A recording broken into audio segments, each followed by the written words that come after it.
What's up, guys? Today we're going to be talking about scaphoid fractures. And before you think you know everything about this, you might want to rethink that. That's because 20% of providers miss this fracture on initial presentation. That's 1 in every 5 people. So pay close attention and I'll teach you how to never, ever miss this fracture. Briefly, let's go over the anatomy of the hand so when you're talking to your hand surgeon or your orthopedist, you can effectively communicate this pathology. The hand is made up of 27 bones. You have your phalanges, metacarpals, and carpal bones. Your phalanges are comprised by 14 bones and can be further broken down into distal, middle, and proximal phalanges, except for the thumb, which only has a distal and proximal phalanges. From there, you have your 5 metacarpals. Both the metacarpals and phalanges can often be described by numbers 1 through 5. The first metacarpal refers to the thumb, the second index finger, third middle finger, fourth ring finger, and fifth pinky finger. And then you have your 8 carpal bones. You can remember the carpal bones by the mnemonic some lovers try positions they can't handle, where S stands for scaphoid, L stands for lunate, T stands for triquetrum, P stands for pisiform, and the second T stands for trapezium, C stands for capitate, and H stands for hamate. Scaphoid fractures account for 60 to 70% of all carpal fractures. These fractures most commonly occur from direct axial compression or with hyperextension of the wrist, more commonly termed a fouche injury, which stands for a fall onto an outstretched hand. Scaphoid fractures can be broken down further by location. Distal scaphoid fractures account for 18% of these fractures, with approximately 10% occurring at the distal body and the remaining 8% occurring at the tuberosity. Central scaphoid fractures, which are the most common and occur 65% of the time, and proximal scaphoid fractures, which occur 15% of the time. Now you're probably thinking, this is getting too technical and it's more information than you need to know.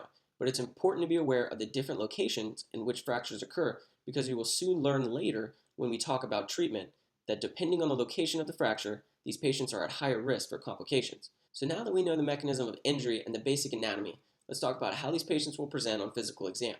On physical exam, these patients will have tenderness to palpation localized to one of 3 places. They might be tender to the volar prominence at the distal wrist crease, most commonly in distal scaphoid fractures, tenderness over the anatomic snuff box, which most commonly indicates central scaphoid fractures, or they just might be tender above Lister's tubercle, which is a bony prominence of the distal mid-radius on the dorsal side. Tenderness here most commonly indicates a proximal scaphoid fracture. Swelling may or may not be present, but if noticeable, will be just above the distal radius on the dorsal side, and you might also see reduced grip strength. So now we know the most common examination findings, but what imaging studies do we need to order? All patients with a suspected scaphoid fracture need PA, lateral, oblique, and scaphoid views of the wrist.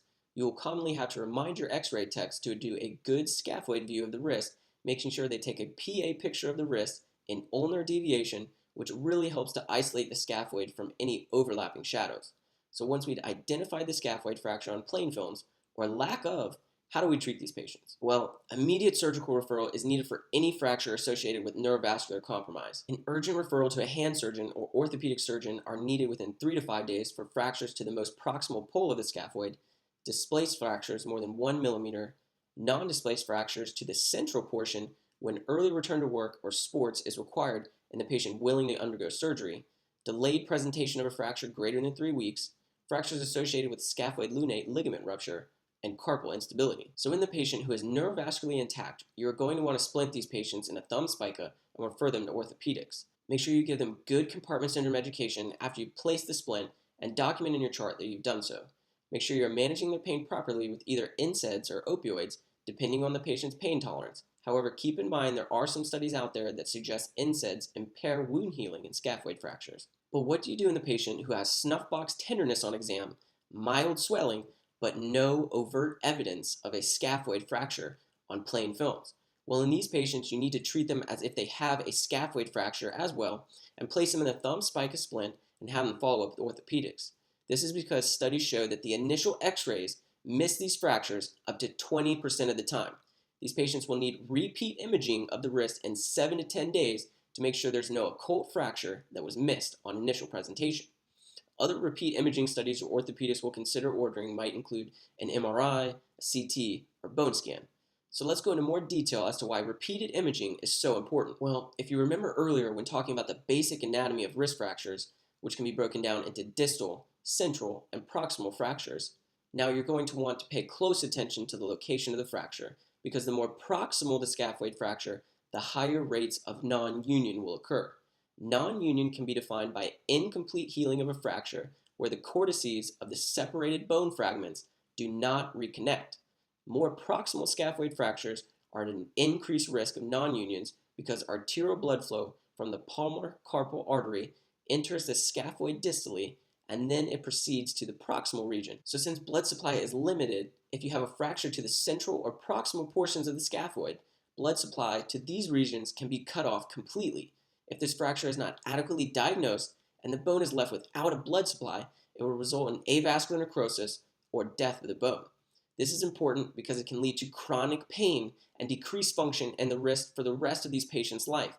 So in my typical practice, I tell my patients that if they don't follow up, stay in the splint, and definitively rule out this fracture with repeated imaging, they will have chronic pain in their extremity and just be a grumpy old individual who suffers from chronic pain in the wrist for the rest of their life. So that's everything we're going to talk about today. If you're new to the podcast or YouTube channel, consider subscribing now for weekly medical lectures. If you have any questions or comments, please do not hesitate to email me at gray@physicianassistantboards.com. That's GRAY at physicianassistantboards.com. Until next time.